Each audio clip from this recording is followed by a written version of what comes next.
I had a little starting point earlier that popped into my mind that I thought would be a cool place to start, and something that, you know, both of us have a lot of passion for, and that's self-care. Oh, I think, you know, self-care is a very, very interesting topic, and you know, it's something I was thinking about a lot. Like, how do I best prepare myself for certain moments in my life that I want to be at my best for? And self-care comes to mind straight away. Like, how I started my day today was from a very much self-caring oh, I thought you meant way. get a haircut and do a face mask and put loads of toxic perfumes on. I thought that's what you meant, self-care. Oh, really? Yeah. No, that's actually true. You know, that's actually true. Yeah. Oh, yeah. No, I totally agree. Self-care is massive, isn't it? And I think the big place to start is your definition of self-care. What does that look like to you?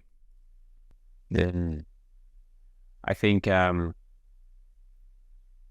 sounds counterintuitive to say this, but I think there's a lot of discipline in self-care, and not discipline in the fact of like doing something that is restrictive. Like, you know, you can say you discipline somebody by, you know, restricting them from something, whereas, you know, the opposite spectrum, or the other meaning, I guess you could say, for discipline is to do something that we might not want to do for a future benefit, like an uncertain benefit in the future, or certain, you know, like quite often we have to do the things that are a little bit harder in the short term to do, you know, harder in inverted commas, in order to receive the longer term benefit. And I feel like, yeah, my definition of self-care is doing the things that benefit my higher self most. So like the version of myself that has the most potential, and doing the behaviors and the activities that benefit that person the most and give the most vitality to my being on a daily basis. You know, being able to access things such as my brain, being able to use my body in whatever way I wish, to the outer limits of what that looks like. And self-care kind of ties into all of the actions that care about that future self, and anything that doesn't fall into that bracket is the opposite of self-care. I like that. Yeah. Well, what I hear there is also the now and the future. So there's self-care in both places, right? So what am I doing right now that's going to put me in an optimal state? And then what am I going to do that my future self is going to thank me for?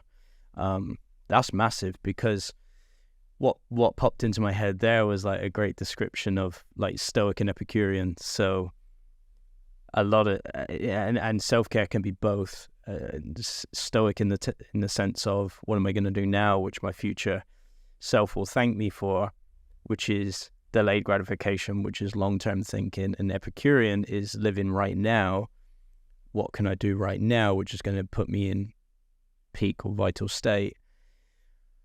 I think one of the confusions in modern world when we use the term self-care, and that's why I love starting at the definition of it, is like we can get stuck in the Epicurean version, and a Epicurean is not always bad, but when it gets bad, it's quite bad, because it can become an addiction in a sense, or a toxic thing, because we can do things right now that might make us feel good for now, but then have long-term negative effects, which becomes an addiction. So yeah, I love that. My definition is very, very similar to yours. I think self-care for me, it lives on a long-term scale for me. And I think self-care is always, what can I do now that my future self will thank me for? And then I love, that gave me another spin on it where you just brought it to, which is like, and what can I do now that will put me into a peak or a vital kind of state right now, which is really nice, actually. And then I think the understanding of it deepens, or sorry, the definition of it deepens depending on your understanding of what those things are. So how are the things that we do affecting us, essentially? Because, you know, what can I do to put my brain in a peak state right now? Well, I'm sure there's a lot of drugs that you could take which send your brain on a rocket ship, but what's that going to do long term? So yeah, I think not getting too stuck in the right now, the Epicurean version of the now, chasing the pleasure version. Yeah, that's quite a tricky one these days, I feel, to get around, because a lot of what we've been programmed and conditioned to see is the right now. That's one thing that I struggled with when I first, I wouldn't say I struggled with it, but I actually got quite a dopamine hit from it, actually, the opposite of struggle. But it was the correlation between, what I did struggle with was the correlation between, say, my life as a cyclist and my life as a hairdresser and barber. Because when I was cycling, even though I was getting the immediate kind of Epicurean version of feeling on the day of doing the training, sometimes I didn't see the results of that training for 6 months or more. I'm sure you can relate to that when it comes to many things in your life, such as, the bodybuilding and different things like that.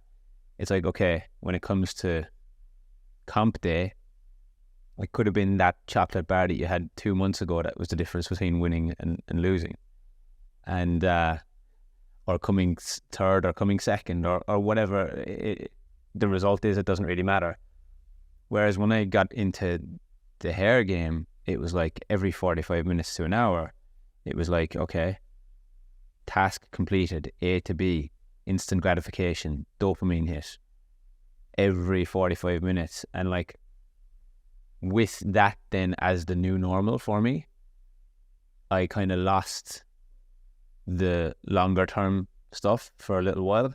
And now I think I've come back full circle, eliminated a lot of the things in my life that were quite toxic in terms of how they made me behave. And, I was kind of addicted to the feelings of what I was getting out of doing the haircut in 45 minutes and pleasing the client and them telling me how great I was. And there was something deep within me in those moments that knew, like, that this is all just short-term instant gratification. Instagram's a great kind of play with words when it comes to instant gratification. It's pretty much another way of saying it. IG, instant gratification. And that's where, a lot of people these days are spending a lot of their time, is in that world. And now there's almost these two separate worlds. But if we're giving up everything in the short term, I'm not thinking about the long term at all, that's actually just perpetuating pain. And the longer it's perpetuated, the more painful it's going to be. And, like one of my coaches, Kerwin, says, the greater the pain, the greater the awakening. I think someone like even Buddha or someone said something like that. The greater the pain, the greater the awakening.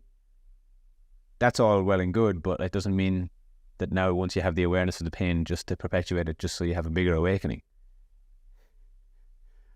So yeah, it's been a massive, massive thing for me lately. It's not necessarily just about the quantity of life that I want to have, but it's the quality that I want to have within the quantity. And self-care looks different to every single person, and I don't think it can really be put in a commercial category where that's what I believe it's being branded as right now. It's kind of a buzzword, like there's this whole kind of movement of self-care, like it's coming in in many different aspects and formats over the last couple of years. And now people are even branding, you know, hair as self-care and all these things as self-care.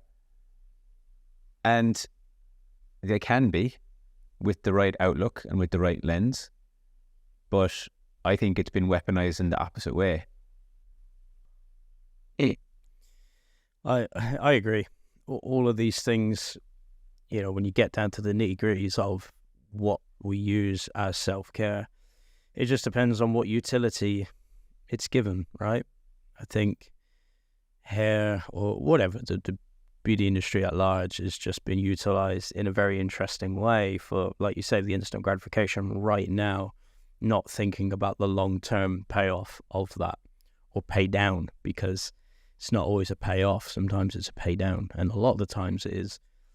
But I love where you went there, and that's, it opened up another door for me of there's, again, no wonder our world is the way it is because of the utility we give the thing. There's that instant gratification every 45 minutes on the stylist side and the client side. It's just always looking for that dopamine hit, dopamine hit, dopamine hit, dopamine hit. Well, what's the long-term payoff of that, or pay down of that? It's exhaustion and adrenal fatigue, and nothing's ever going to be good enough or meet that. So it becomes an addiction then, which isn't always ideal. And that's where I love where our teachings go. It's like, be careful what you give, utility you give the thing. And so I think that's where we go full circle, and that's why I don't use hair or beauty things as self-care, because I don't put them in a category of long-term payoff, like long-term upside, because of the utility that it's given. Like, oh, if I gotta look so good now, well, if that keeps changing, that's not a sustainable way to get that regulated feeling, and a feeling of I am enough, I am worthy, I am all the things that I will be grateful for. So yeah, interesting, right? Very interesting. It also falls into another couple of categories of like internal and external. And I think, you know, if we're always searching for the external things to fix the internal feelings, again, speaking to, for lack of a better word, sustainability or longevity, you know, we spoke into that on episode 1. To take it from that lens, we can't really fix anything internal with external things. It's just not a sustainable way, for lack of a better word, to do it, because once that starts to change, like you just said, if that then becomes a different trend, for example, and this, you might lead us on to another conversation around trends. I fucking hate trends because it's all just people-pleasing bullshit. And once the trend changes, then identity changes.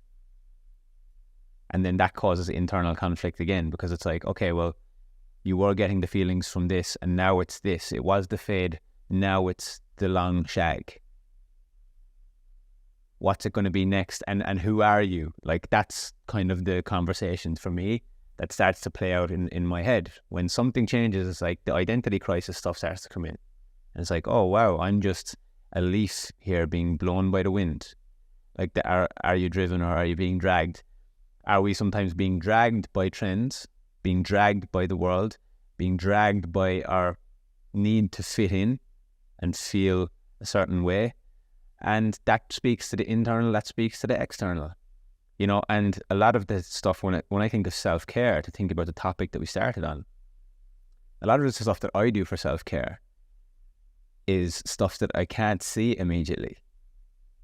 You know, it's like what Simon Sinek says, you can, if you go for a run or you go to the gym for 20 minutes every day versus going for like 9 hours intensely, you're going to get far more benefits by the consistency of doing 20 minutes every single day. That's like almost like a guaranteed outcome to get the feeling that you're after. Whereas just this intensity over consistency of self-care, and you know, in a way, a haircut's kind of like if you're putting it in that category, bloody hell, I don't know, if I was to put getting my hair done in the self-care category, the actual getting the haircut in the barbershop or in the salon, to me, isn't the self-care piece. It's probably like how I feel about myself for that day or two afterwards when I look at myself in the mirror. And like now I don't fucking even look at my hair at all. I got a haircut last week after we did the podcast. Ryan did it from Acro. I don't look at it afterwards. Like if I'm sitting in someone's chair, I trust it. Like that's a different conversation. But that's not the utility that I give it anymore. And I don't think I ever really did give it that utility. So then to weaponize that as a, marketing tool to get more people in my chair it never really felt congruent or right for me. It was like, I know that this is just a temporary thing. It's like in the realm of addiction, it's like giving an alcoholic another beer and saying, good on you, mate, like keep going, I know that this is going to wear off in a few hours, but I'll take your money. That's where I ended up struggling in my career. The further you go down the path of, the series of softenings, as Richard Rudd says, the series of softenings to yourself in terms of feeling okay as you are, I was the same. I realized, well, I don't use hair anymore to feel good about myself. I did. I will say that I did for a while, probably until my early to mid-20s. And then it was almost overnight, like I flicked a switch and it was gone. And that was the day I started to struggle with doing that for others and the trying to meet the expectation of that person that I believed the same that they did. When I did for a while, and that's why I always go back to the first 10 years of my career, was that I got really good at giving other people what they wanted because I gave it the same utility. Then one day when I flicked the switch, I didn't believe that anymore because it wasn't true for me. And I thought, oh, wow. It was a real mirror. And then I was like, whoa, okay, I'm doing this for other people. Oh, that's a pain. I realized the weight of that, and that's a painful way to live. And that's where I started to struggle. I think even like you said there about how I see myself in the first couple of days after, it's just not a sustainable way to get that feeling. And this is where we go with this conversation, is like, why can't you just be okay without it? Like, the true self-care is giving yourself the grace and the love to be okay without it. Like, that's true self-care. But yeah, it's wild what we've done with these things. And that's why trends exist, because they make money. It's a profit-making machine. Like, new trend, more profit. New trend, more profit. Take the profit out of it and take the herd mentality away. It means absolutely nothing. It's another stupid haircut on somebody. Yeah. It's a very stoic way to look at things, right? Like the way we're talking about it now. It's a very stoic, minimalist, looking at things for how they really are and asking the question, does it really matter? Does it really matter? And does it putting it in the category of self-care is overlooking the things that are actually going to take care of you the most. And it's actually a distraction from doing the things that are going to take care of you the most, because I don't see a lot of healthy hairdressers. And what's in the word healthy? Heal thy, heal yourself. We need to be healing ourselves from the inside out and doing the things that are going to be, making us feel better, not look better. There's only so far a look can get you.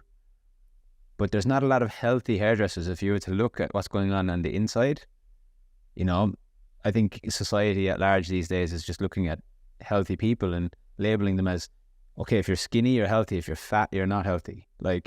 It's not really, it doesn't really work like that either, There's a lot of just variables. One metric, right? One metric. Lots and lots of variables. I'm going to throw something crazy out there. I think if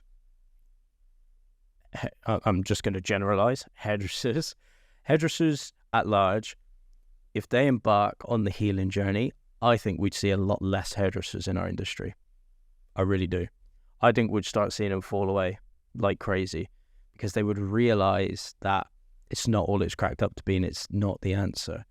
Now, to your point of it doesn't matter, I don't think it does matter. In the grand scheme of what is going on right now, how you look doesn't matter.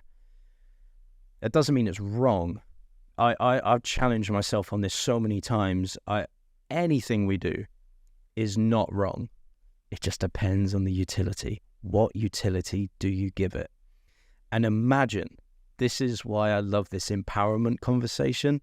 Imagine if we could get to a point where we are creating from a place of abundance and actual self-care and actual self-love. That's where I see our industry getting really, really, really good. Because it is a true celebration of how good it is to be an abundant human right now. But that is not the utility we give it. Now, that's a wild statement, but I think that a lot of people, if they really, really took the next, doesn't even need to be that long, 5 years to truly embark on a healing journey, we'd see a lot of fall off in the industry, I think, or a change of utility and a change of how and why we use the hair and beauty industry. And I think then it gets powerful. And then I might go back to cutting hair on the floor.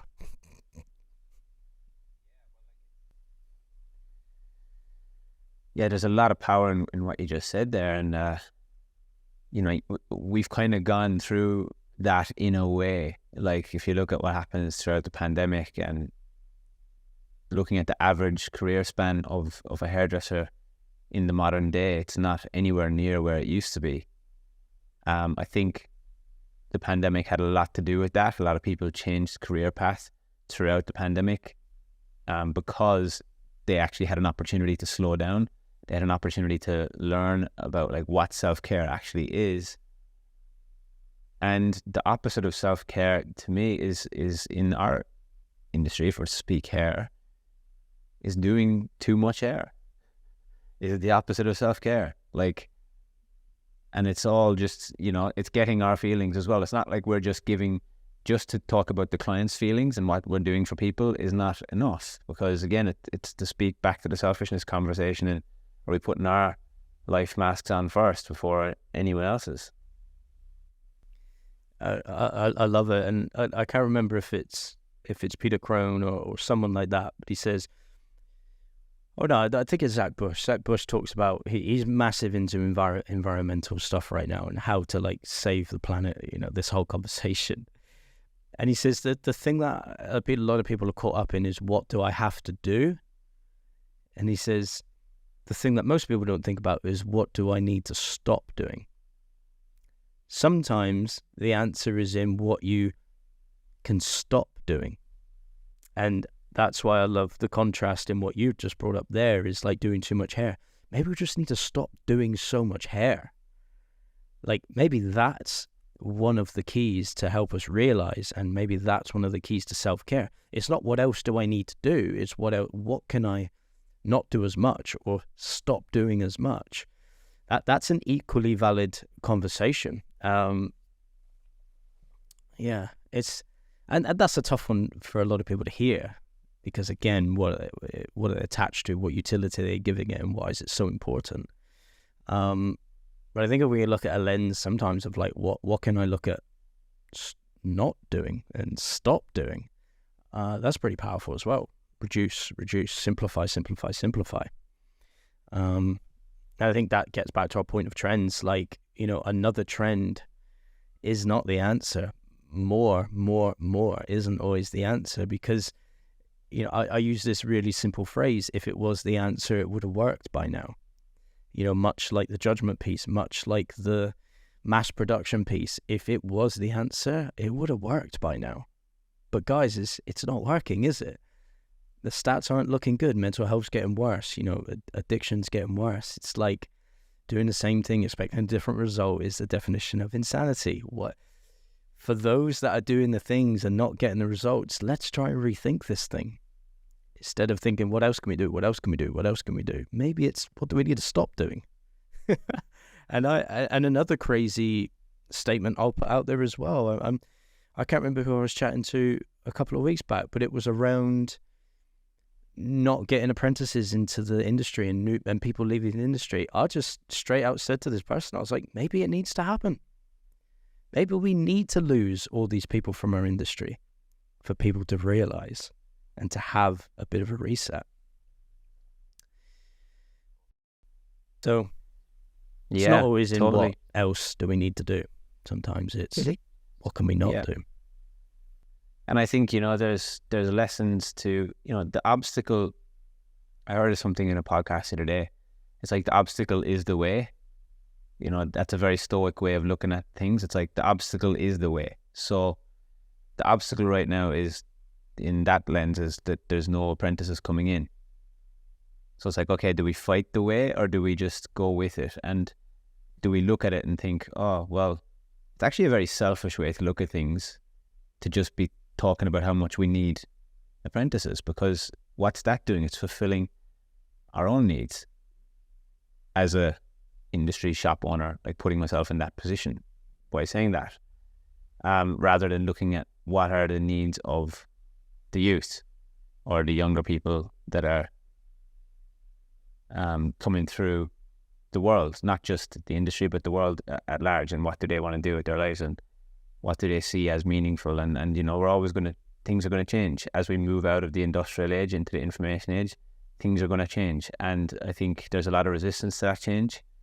We speak about that quite regularly ourselves. I speak about it with my coaching clients. Yeah,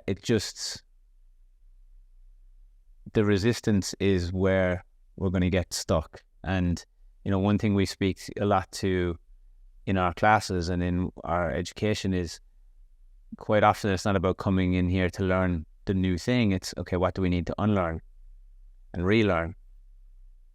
And what, there's addition in subtraction, meaning you're actually adding to your life by taking things away. It's not to say you need to take the haircuts away, but it's, again, what utility are we giving the haircuts? Where does it fit into our lives right now? Where does giving the haircuts fit into our lives right now as well? And is that something that you want to do for 20, 30, 40 years? I look at the young kids coming through now, like especially this new era of barbers coming through, who are hitting it hard and, charging these big prices and whatnot. And I am interested to see what's going to happen as their career progresses. Because right now, it's very, very much caught up in the instant gratification. And I don't know how much self-care is happening, because they're chasing the big months, right? They're chasing the 10K, 15K, 20K months. But what then? Are you putting yourself in your own hamster wheel? Like, are you putting yourself in your own perpetual cycle of suffering where you have to maintain that thing then to maintain the cool lifestyle? I've, and you're the same, we can attest to this, right? Like, and I think we said this to each other a couple of weeks back or a couple of months ago.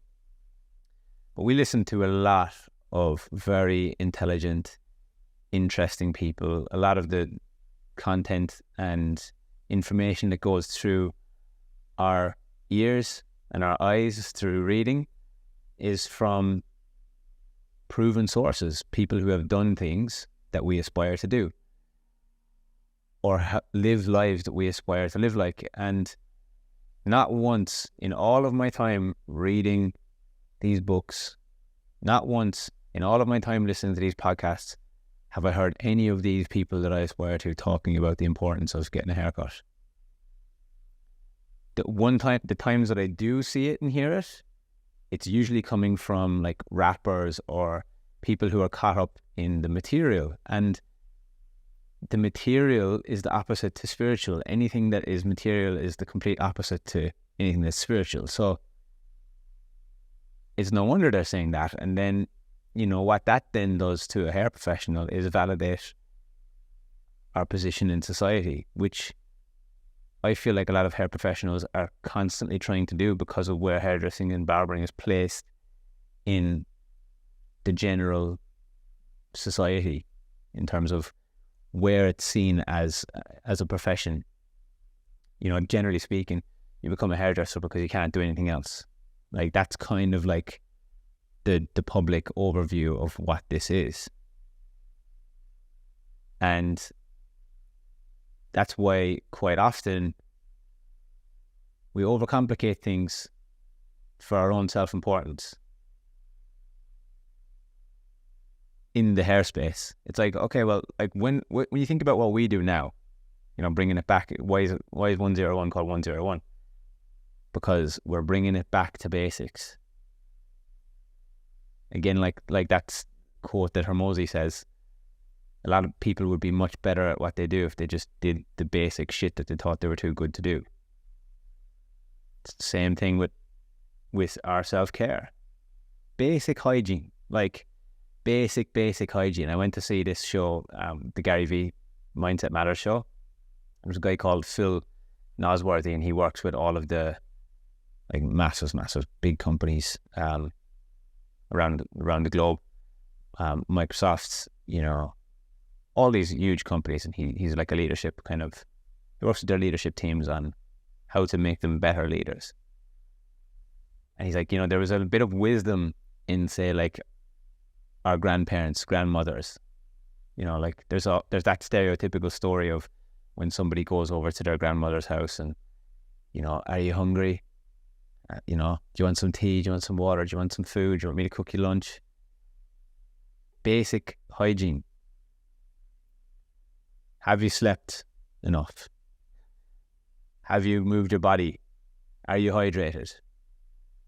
Are you eating well? Like, there's direct correlations to like how I feel now. Like, and I think, you know, this little thing here on my wrist, the Whoop, has helped me an awful lot with understanding myself and the destructive power of certain substances that go into my body. Hence why I've stopped drinking alcohol, because I know that even 1 beer, 2 beers, seemingly, you know, to the common person, seemingly insignificant, drinking the 2 beers, but the result that I see on this thing the next day, and like how I sleep and how it affects my sleep, not good. Short-term gratification with the beers, long-term downturn, like in terms of, okay, yes, it might just be one night's bad sleep, but tomorrow is not always promised either. Like, I want to live a vital life, like a life of vitality. That's why it's not even short-term gratification for me anymore in the beers. Because as I would be drinking it, I'd be thinking, oh shit, tomorrow's not going to be good. So, I mean, that's not nice. So I'm so aware of it now. And that's, some people could think that's absolutely outrageous and a living hell, but I think the opposite is a living hell. You know, always having to take in these poisons and always having to do these things, not worrying about what's going to happen. Because, you know, it is highly likely you're going to live another 50 years. That is equally likely. You know, it could all be over tomorrow, but it could all be over in 50 years. So, depends what game you want to play. But yeah, there's not even any short-term gratification in that kind of activity anymore, because I just know what's going to happen.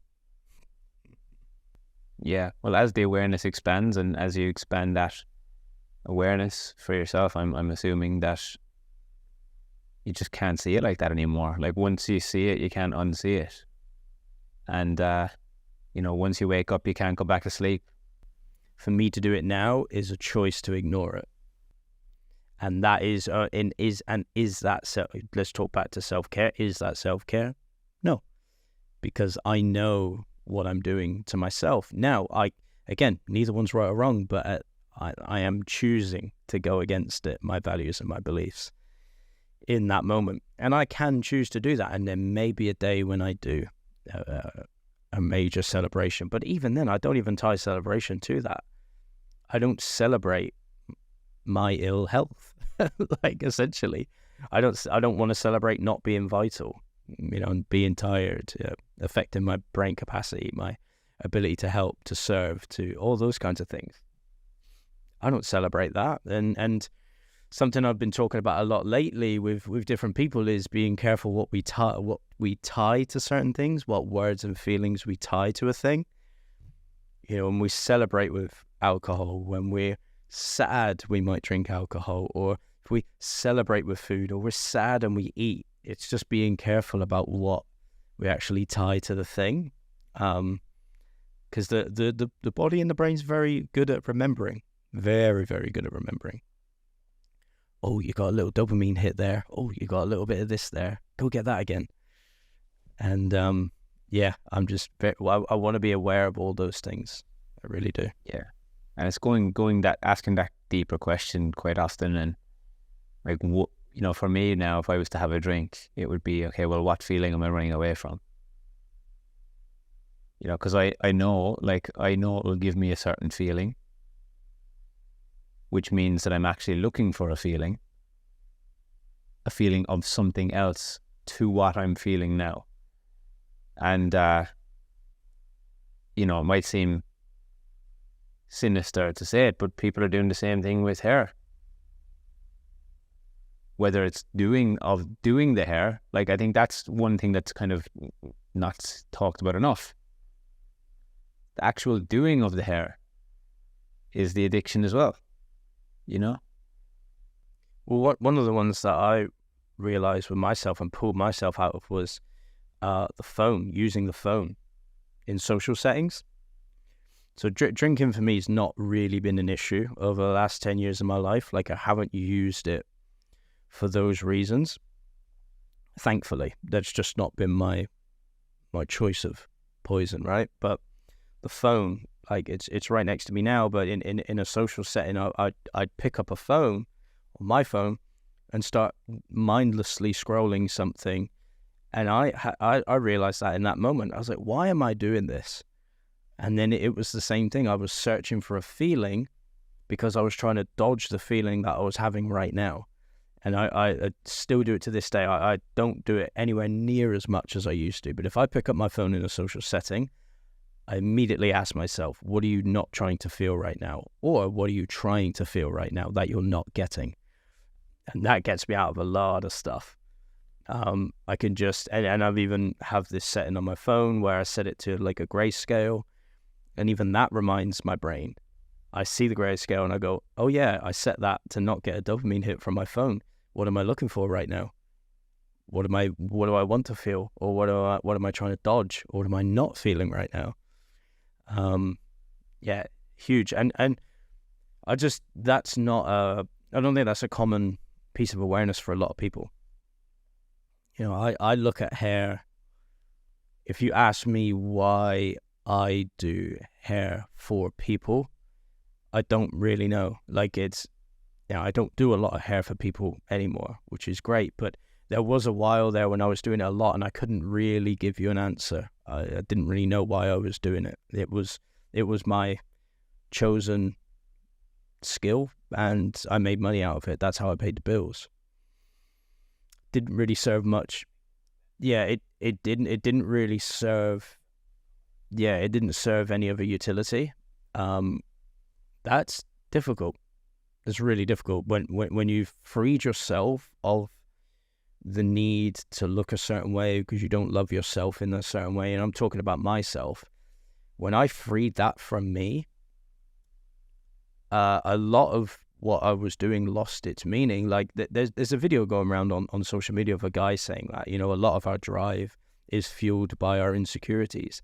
Once you work on your insecurities, this is what I mean by, if a lot of people embark on a healing journey, they'd realize a lot of their motivations for things would die away. And this is where life gets hard, but it also gets easier because you get to narrow in what you become passionate and motivated about. See, a lot of people are motivated about certain things through insecurity. Once you deal with a lot of your insecurities, it becomes hard then because, well, what am I actually motivated about? I wasn't motivated to do haircuts for people anymore because it didn't hold any value to me or utility. because I didn't hold that weight on myself anymore. So I was like, well, that's not I'm not giving value to anybody because I don't value that. So it gets hard, and I went into a time of contemplation and searching, but then it really allows me to narrow in and stay on path a lot more. And that's why I think we'd see a lot of drop-off in the industry, any industry. But then that plays into our world of choice. So then you get to choose your life, not have it chosen for you. So me doing hair out of insecurity was me having my life chosen for me. My choices were built on my systems, my frameworks, and my insecurities, which were given to me by someone else, chosen for me. And then it was the path of unraveling, the softenings, and get to a point of choosing. And that in itself is one of the ultimate forms of self-care. To be able to choose your life is ultimate self-care. Because you have a North Star and you can fill your days with joy and fulfillment. And it's like getting using like the deathbed scenario. You know, they do that study on people's deathbed, and what is, you know, I think it's 90% of people say, you know, they just wish they did more things that brought them joy and spent more time with their family and their loved ones and said the things they wanted to say. That's it. It wasn't, oh, I should have got that haircut back in the 70s. Oh, I wish I had that Balenciaga t-shirt. Oh, I wish I had the Louis Vuitton. No, none of that shit matters. In the grand scheme, it doesn't matter. It's what's going on in here. It's always in here. That's an ultimate form of self-care for me. I think one of the most important ways to start that journey and start these feelings is by really connecting to humility. I think it takes an awful lot of humility to get to the point where self-care becomes a thing, because when there's humility, there's an absence of fear in a way. And, you know, a lot of us are driven by fear of not being enough, fear of not being loved, fear of not fitting in, fear of not being cool, because all of these things that are mostly driving us, which is our insecurities and all of the things you spoke about, with those, they've been labeled and demonized in society for generations, where it's like we do everything in our power to avoid people figuring out that we have insecurities. But it takes like that. It's very, very freeing when we can have enough humility and humble ourselves and to just be honest about like how we're feeling. It's a complete superpower, humility. And I don't know where I got this from, and I would love to find out how and when I learned this, but the ability to look yourself in the mirror and ask, is it me, is massive. Like, because it's you and you're having that conversation with yourself. If you can't be honest with yourself, good luck. That's all I can say. Good luck. Because to look yourself dead in the mirror and say, okay, this is how I feel. Is it me? Oftentimes it's yes. I ask myself that all the time. Is it me? 9 times out of 10, it's me doing it to me. Like, it's not someone else making me feel a certain way or whatever. It's often always me. I would challenge it to say that it's always us. Like 100% of the time, it's always us. It's the meaning we're giving it. It's always, everything comes down to us. Because if we outsource that and make it external, then it's not. Yep. And that's where the journey really begins. I think we may have just cracked the code here. We've been talking for years about how do you bring someone to the gate of awareness. Maybe the gate of awareness is the mirror. Maybe that's the gate you need to step through, to look at yourself and ask yourself, is it me? because only then can you start to develop your awareness around what's actually happening to you, for you, and through you and with you. Like, what are you actually doing to yourself? Because before then, if you don't have the awareness for that, that's not a conversation. And it's amazing to watch just what drops away, what dissolves. It's painful, but like I was listening to a thing yesterday about the law of attraction and thinking about how our thoughts shape our life. You can choose to be a different person right now if you want to be. After this podcast, whoever's listening, you could go and look yourself in the mirror and ask, is it me? And in that moment, if you choose that it is you, you can change. And your old you almost doesn't even exist anymore. Like there's pictures of me, there's videos of me, and same for you. Like I'm sure that I don't even recognize that version of me. I'm like, who even was that? And that's okay. Like it's okay to let that version of me just fall away. But that takes a massive level of humility and a massive level of, I'm going to be all right. It's going to be okay. Yeah, well, what's the opposite, What's choosing the opposite? Like, if the answer is no, then what you're basically saying is that everything else controls me and I'm not in control of my own life. That everything else controls me. Like, everyone else controls me, which means I have no autonomy over myself. And that is a fucking prison. Well, that is, in my opinion, the most disempowering place you can ever live. That's like giving everybody in your street a key to your house. Like, here you go.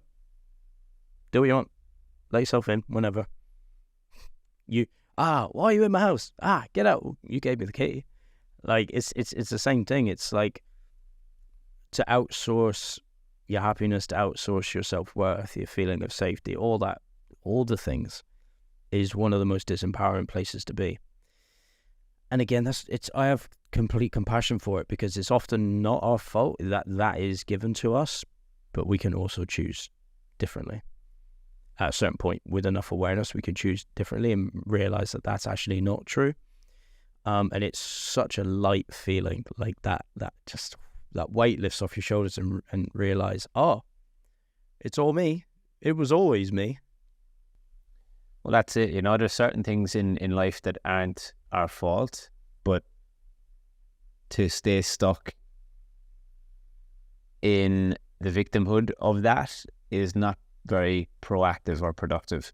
I think we to really flip that, like, it might not be our fault, but it is our responsibility.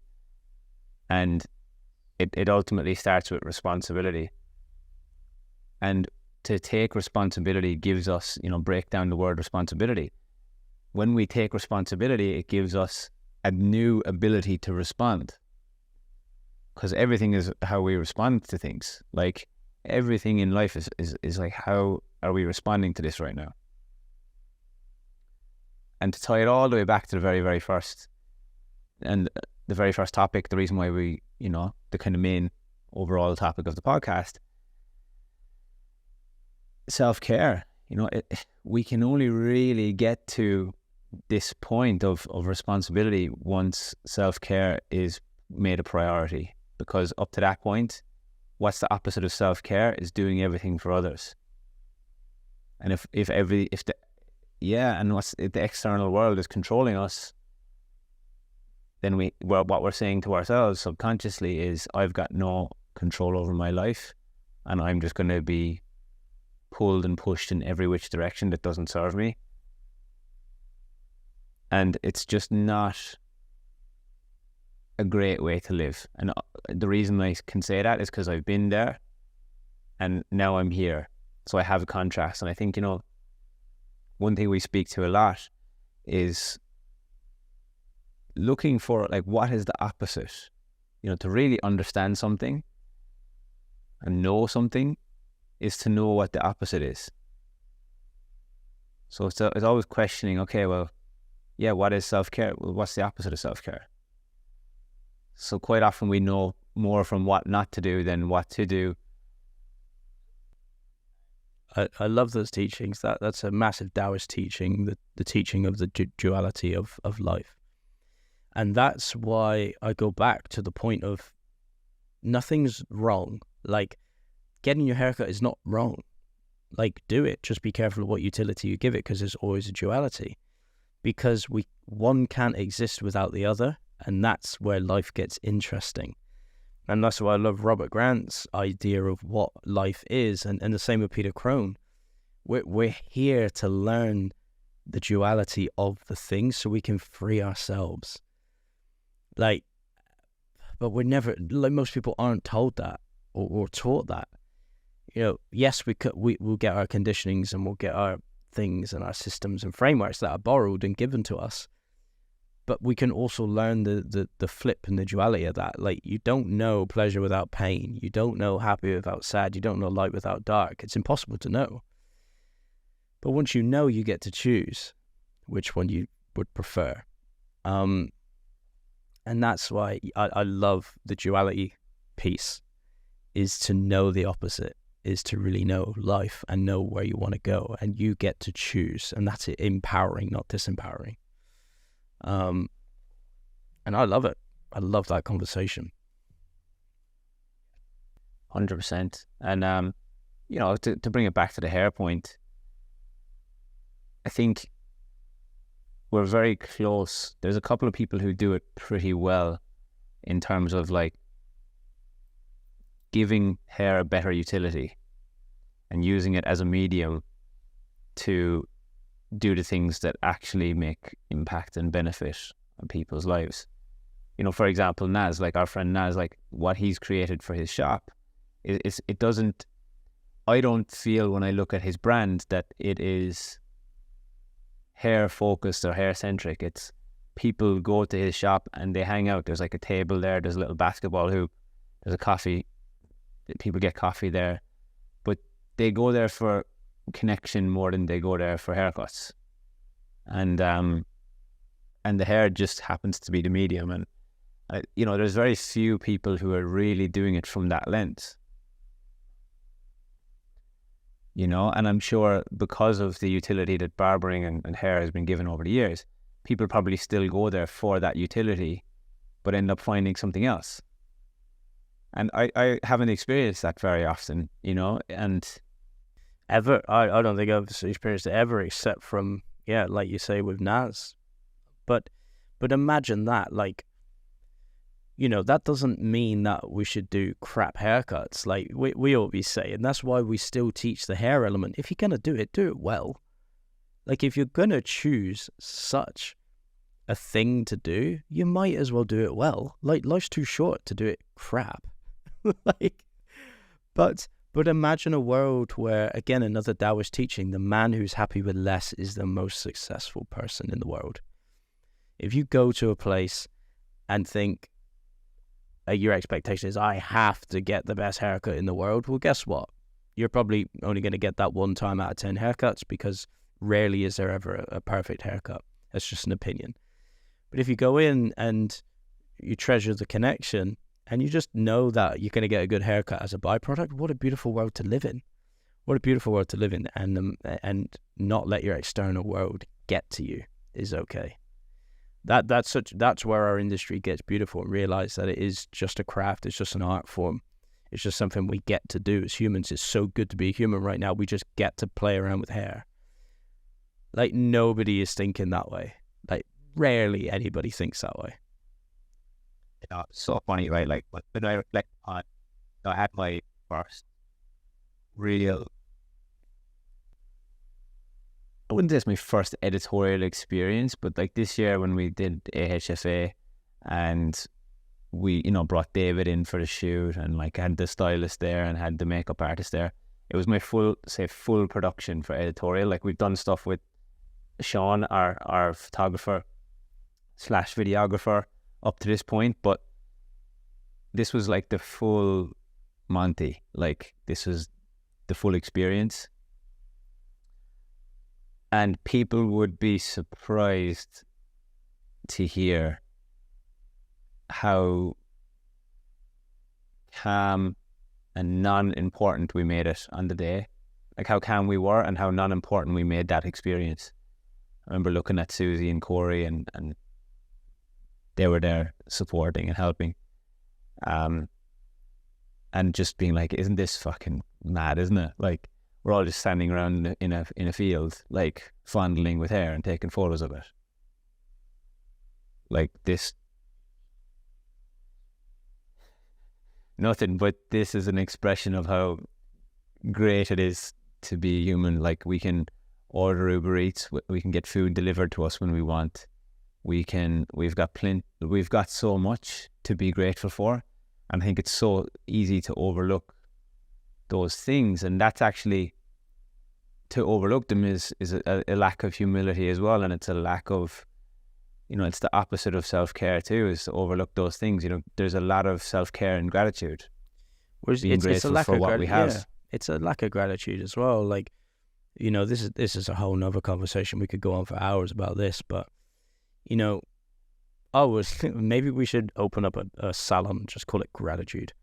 You can't walk in the door unless you like check out on the gratitude scale, because that's not how most people walk in the door there, like because of the utility that we've given hair.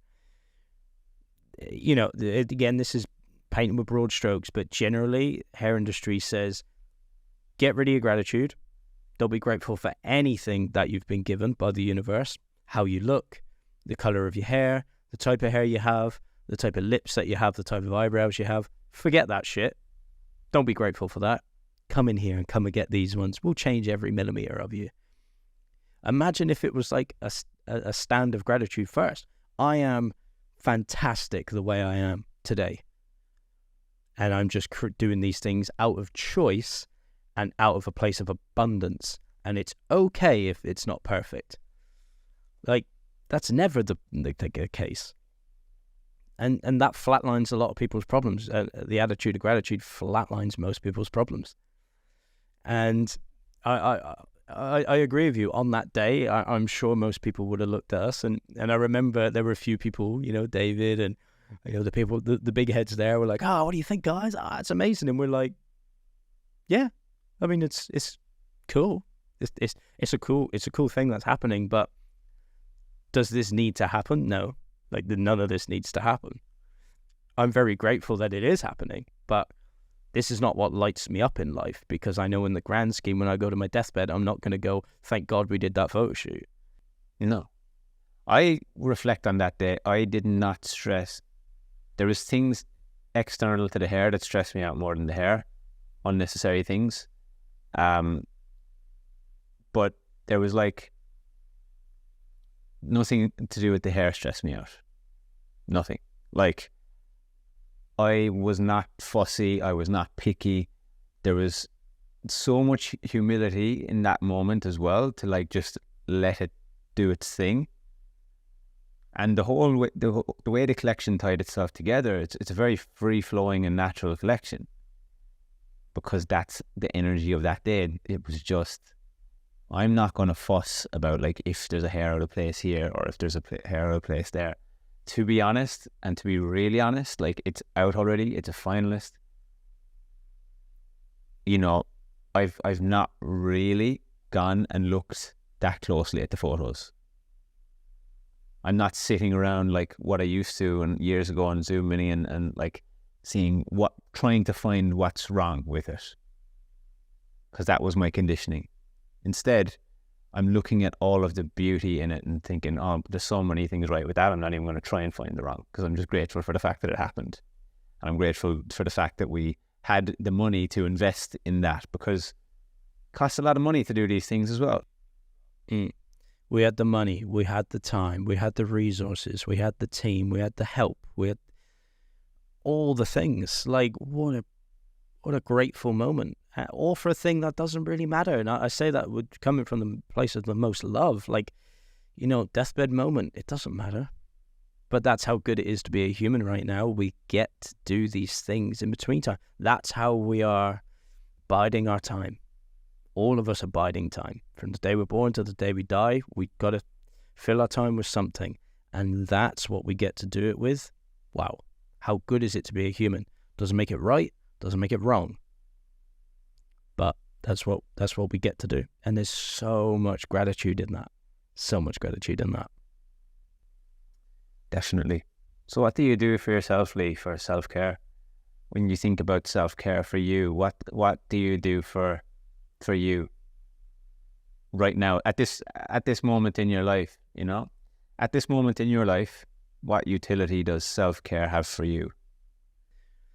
My self-care is, again, a lot of the things that you can't see. So I decided this year that I would most of what I do is to prioritize my brain function. And the reason I think that way is because that has a domino effect to everything else. So if my digestion's not good, my brain function's not good. If my body doesn't work properly, my brain doesn't work properly. If my environment isn't good, my brain doesn't work good. If my sleep's not good, my brain doesn't work good. You see the pattern here. It's about, what am I going to prioritize? Well, I'm going to prioritize my think tank. Then that makes me focus on everything else. So, where do I start? My self-care routine starts in the morning. You know, I wake up, I try not to look at my phone. My phone's out of the room when I'm sleeping. It's on airplane mode. Again, that's an environmental thing. I'm trying to reduce the amount of EMF that that I have around me. And immediately it starts with breath work. One of the first things I do in the morning is my breath work, my rounds, just to get myself in that state straight away and really get some oxygen in the body. It will be some meditation or some, like we've just been doing lately, some visualization, some priming of the mind, as we learned from the great Tony Robbins. It's got a name now, priming. It's some movement. That's where it starts. It starts by priming my body and my digestive system and my nervous system so that my brain can function properly, so that I can serve and be as vital as possible. And then the night before, it starts with good sleep as well. So those are essentially the things that I prioritize. And then my food throughout the day, hot and cold exposure, cold exposure every single day, for nervous system regulation, toning the vagal nerve. That's really about it. That sets the solid foundation. Whatever else happens for me throughout the day is usually okay. That's it. What about you? Very similar. Very similar. You know, there's a lot to be said for the psychological benefits of doing the perceived hard things, such as doing the things that we don't particularly want to do in that moment, but they have a longer term benefit, such as moving the body, such as going for a run. You know, priming is a great word for it all, because it's priming us to be the most vital version of ourselves, the most healthy version of ourselves in all aspects, you know, emotionally, psychologically, spiritually, physically, mentally. So all of my actions aim to, you know, take care of myself so that I can function and optimize my life as much as I possibly can, so that I actually have quality within my life. I don't just have a long life, but I have a full life, which I feel amazing most of the time, you know, and quite often now, like, I can point to the things that make me not feel so good. You know, if I eat a certain thing, or if I, you know, don't sleep very well, I can point to these certain things. But, you know, because I'm looking after the rest of my basic hygiene, it doesn't actually paralyze me in a way where it's like, okay, well, I haven't done these things, but if I do 8 out of 10 things on my list of self-care per day. It doesn't always have to be 10 out of 10 in order for me to get the result. And there's an element of trust in that then as well. And I think trust and, knowing that the obstacle is the way sometimes has helped me a lot too. Surrender has been a big part of self-care for me, just surrendering to like what is rather than trying to control what isn't, and just being okay with the way things are sometimes. Like, we're going to have days where we haven't optimized everything to 100%, but then I remember that I'm a human being and I'm not a robot, and I look at myself in the mirror and I think, okay, well, a lot of the time when that stuff goes out the window is when we're traveling, because the variables aren't as controllable. Like, when I'm here at home, I love routine. I love being in a routine. It really serves me well. But self-care for me ultimately is choice. It's like choosing to do the things that I want to do when I want to do them, not having anybody else telling me what I need to do. And that's still, a practice, because there's times where I think that I'm in control, but then, I get a message or I get an email, and then I revert to old patterns, and then I'm like, fuck, am I actually in control, or is this thing controlling me right now? So yeah, self-care for me is just doing the things that serve my highest self and serve my future self, not even my highest self, but serve the version of me in the future who I want to be. So like you said, I get up, I focus on my breath, I get outside, I move my body, I expose myself to cold water, whether it's a cold shower or getting in the ocean. Like this morning I got in the ocean, which was great. I'll do the cold exposure. I'll go for a float tank once a week, which is sensory deprivation. So just depriving myself of all of the noise and just coming back to myself and connecting with myself. That time once a week, just give myself time to introspect, to go inwards and really kind of connect with what's happening and what's coming up. Writing is a big one, like journaling, like writing things down. I think it has helped me massively. It's like self-coaching. It's one of the only things, a very stoic way of looking at the world as well, as like having that conversation with self. It's almost very, very similar to looking in the mirror, actually, like, and asking, is it me? I think the journaling practice is huge. So that's a big self-care one for me. And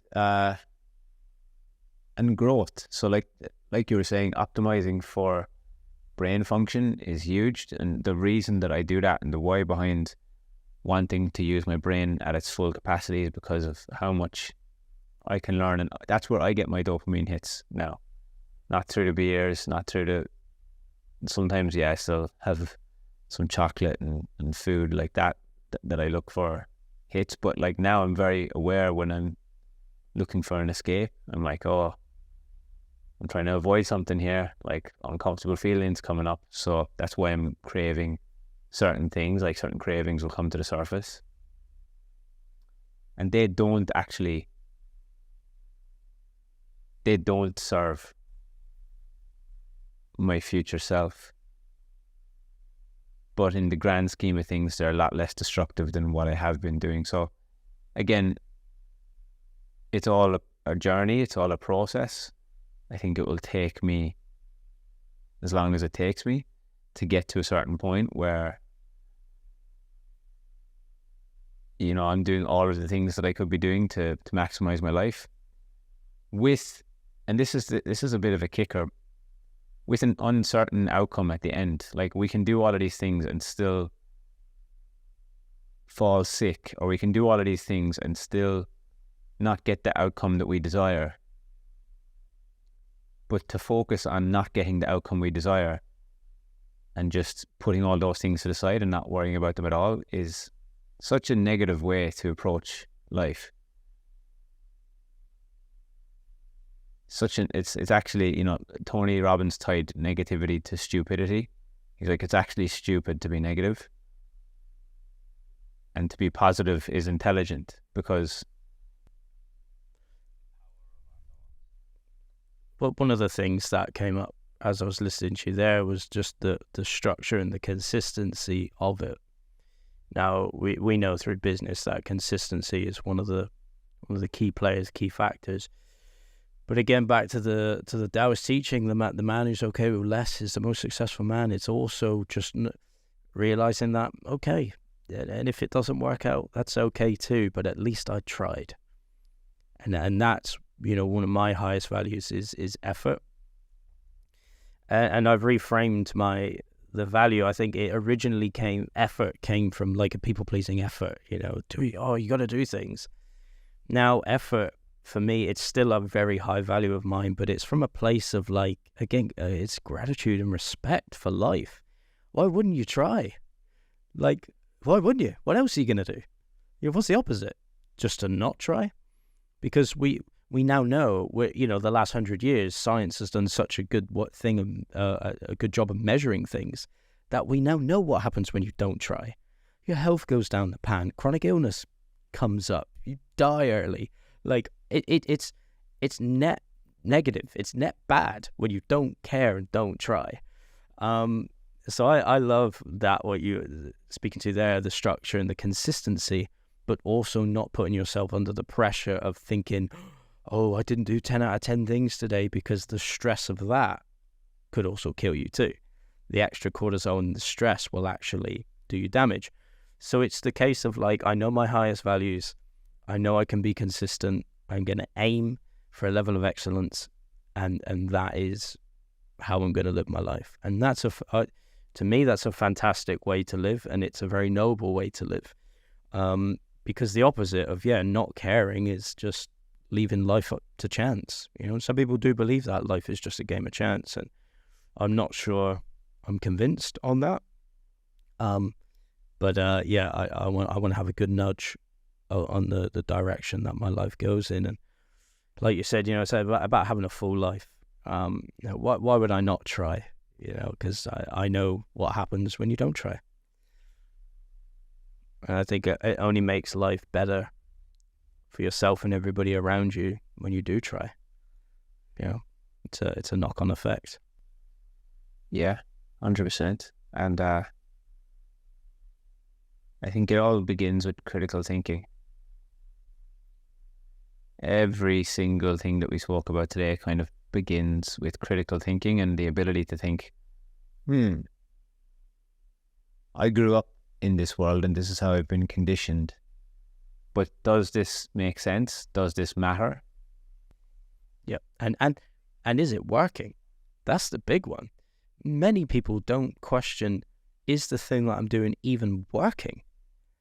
Like, again, another bold statement, but why aren't hairdressers questioning, is this working? Like, if the goal is to feel good about yourself and love yourself and this and this and this and this, I've got a simple question for you. Is it working? No? Not really? Because stats are getting worse? Like, it's not working. So, like Tony says, the big Tony Robbins, change your approach. Okay, change your approach until it does work. You know? Yeah, and quite often, you know, it will work for some people. It will work for people depending on where they're at in their journey and at that particular time. But, you know, as a generalized statement, is it working? Not really. It's the same thing as fashion. You know, is fashion working? Not really. I think, you know, we've lost the utility of clothes as well. You know, clothes were created to keep us safe and warm. And we've turned it into status symbols, you know, and I think hair is kind of going in the same direction. It's becoming a status symbol, you know, and like, I've played into this. I help people with this as well, because look, ultimately we're playing a game. Like, people want the branded thing, you know, and now people can't have my haircuts, they want them even more. But they just can't have them, you know. It's the same thing with, you know, the young barbers now who are charging a lot. People want to go and get the haircut from them to be in their Instagram video so that other people know that they pay $175 for a haircut. You know, it's kind of like, it's a status symbol, it's an attachment to identity. It's a very interesting way to look at it. And I think, you know, the more I've been able to access my brain through optimization, through self-care, the more I've been able to actually go inward with self through self-care, the more I'm able to see things for how they really are, and then attach importance to them. And I've gone to the point now where it doesn't affect me. Like, it's not like I'm upset about it or anything. Like, this is just a conversation that we're having. None of it really upsets me. Like, it's kind of like, okay, this is just a, what if we do it this way conversation? Because what we're doing now doesn't work. Because, you know, I've been to multiple industry events over the last however many years, and it's the same conversation every time, and nothing is changing. And that's not to say anyone's right or wrong. It's just to say, well, why don't we try it a slightly different way?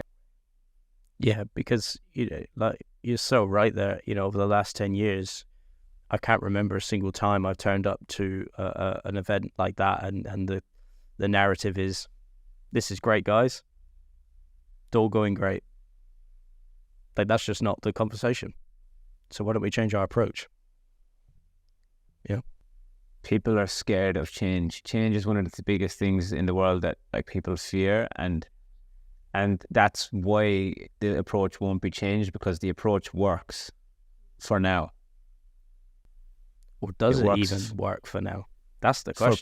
For profit, it works. Yeah, for profit. Yeah, we're just doing something, again, trying to save an industry outside. We're losing ourselves saving a profit machine.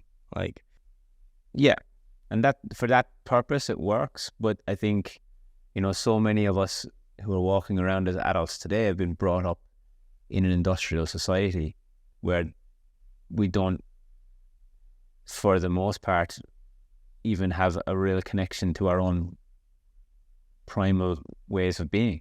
We don't understand that the vessel that we have isn't designed for the industrial model, that commercial, like capitalism and things being commercialized to such a large degree, is a made up thing as well. It's not as natural as the soil in the ground, you know, and clippers don't grow on trees. It speaks into that whole concept. Like, you know, what we're doing is an unnatural thing. Yep. And exactly, we'd all be naked and we have long hair, and we'd all just eat what we could find. But yeah, to your point of all of that too, it's like we are just making it up. And yeah, it's just so unnatural. Doesn't matter in the grand scheme of anything. I lost my train of thought, but great points. Yeah, I think it's definitely some food for thought. But I'm just trying to live my life these days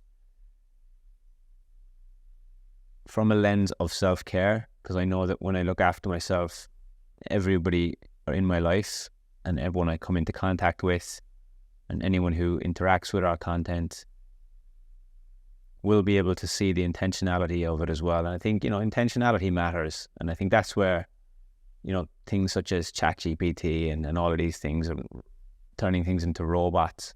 Like, when we go down that side of the spectrum again, that is again created from a optimization, commercialism, capitalism, industrial way of doing things.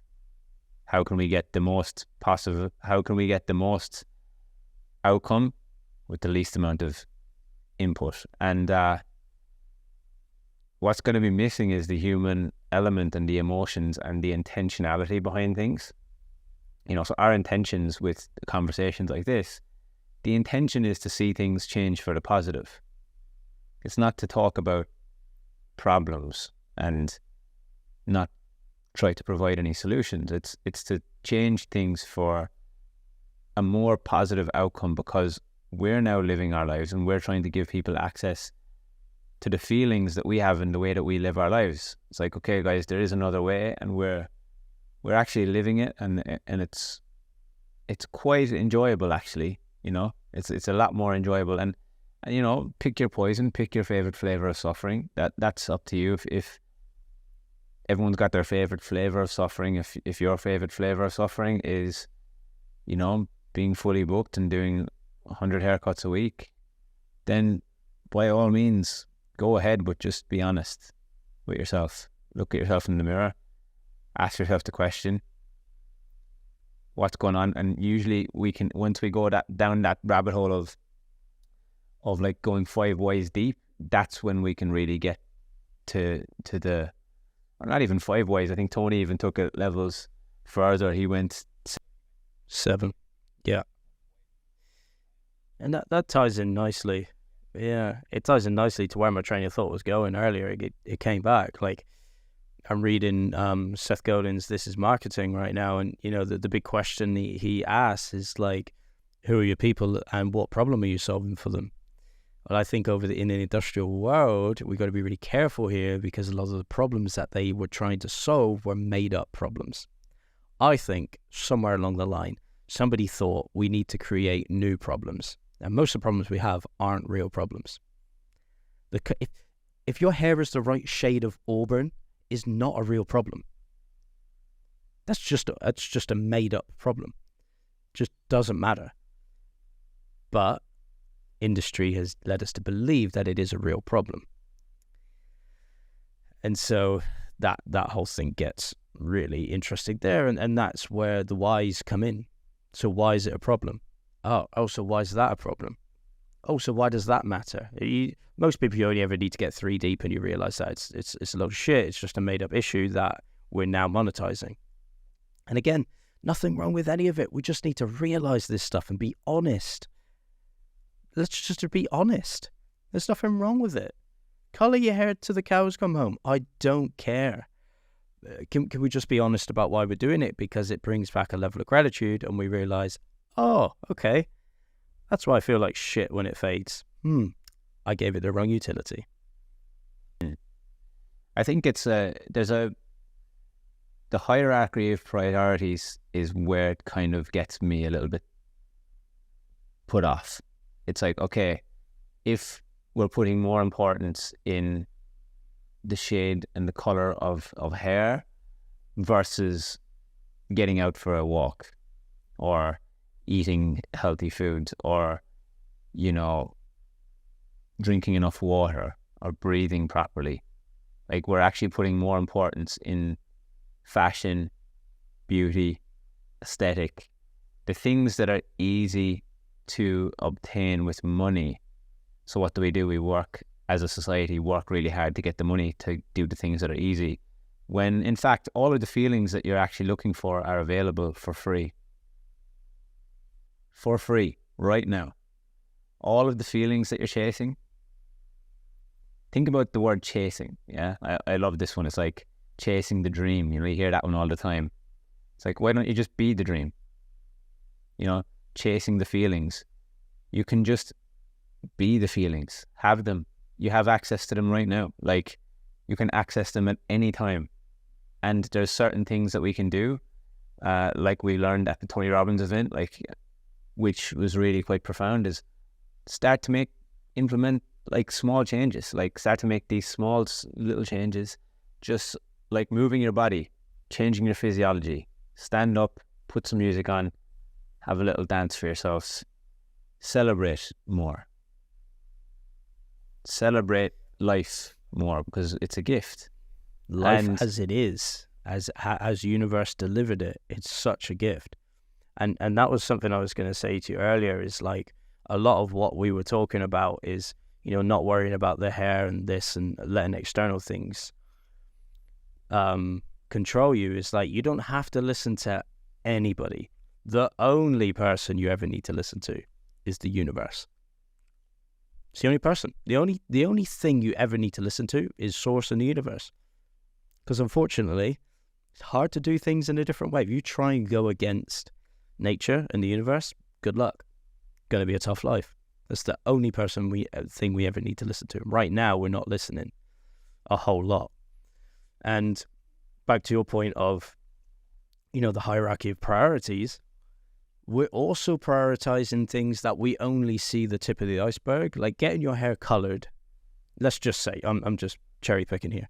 Getting your hair colored, right? You see the tip of the iceberg. I'm going to get my hair colored. Okay, let's just take the tube of color. So where did that come from? Where did all the chemicals come from inside it? Where was it made? Who made it? Who made the packaging? Is it good for the planet? Is it going to decompose? Is it going to be recycled? Is it compostable? Probably not. Then what do those chemicals do once they touch your skin? Once they're in underneath the biggest organ on your body, your skin, what are they doing to your endocrine system? How are your hormones after that? Like, there's the whole other bit of the iceberg that nobody is paying attention to, which is the nature bit and the universe bit that we're so happily just going against. So the only person we ever need to listen to is the universe, because the universe will let us know where to go, what to do. And we're just doing everything we can to, like, go against it right now. And it's going to be very interesting to see where things go in the next 10, 20, 30 years. I don't know if there's going to be much left, really. Yeah. Yeah. And you know what? Like, none of the stuff that we spoke about today matters as long as it's placed. I personally think, like, as long as it's placed in a proactive and productive order. Like, you can have it all. You can do all of the things. You can have the fashion. Like, I can have the fashion. I can, like, I don't know what life is going to look like for me in the next 4 or 5 years. But right now, I'm not in a position where I need a lot. But if I can have the car, if I can have the shoes, if I can have these things, and it, like, right now, they just don't do anything for me. Like, I went and bought a new pair of shoes about a month ago or whenever it was, and it didn't really do, like, it made me feel worse because of where I'm at and where my priorities are, you know? And thinking about the awareness piece of, like, will it ever do anything for you ever again? Because think about the chain of where that had to come from. How did those shoes end up in your hand? There's the other side of it. Like, where were they made? Who made them? Was it a child in some country making them? Probably. Like, you know, do I support that then? What are my dollars buying and voting for? You know, we vote with our dollars. That's like a great saying in the holistic world. It's like, then what are we, you know, there's a whole other system in there that we just don't look at all. And that's the downstream version. I haven't looked at that either. Like, I haven't really gone that deep with it, but it's so true. And you know, like I was saying, it's all okay. It's not like you can do it all if you want. It's just my suggestion, and I'm sure Leigh's suggestion would be the same. Not at the expense of the things that matter the most. And the things that matter the most are the basic general hygiene things: eating well, sleeping well, moving your body, exercising. When you do those 3 things, you're going to be a much better human for everybody in your life, including yourself. And you'll actually be able to enjoy everything, all of the things that you're buying a lot more anyway, because you're going to have more vitality. Like Genesis. Yeah. That's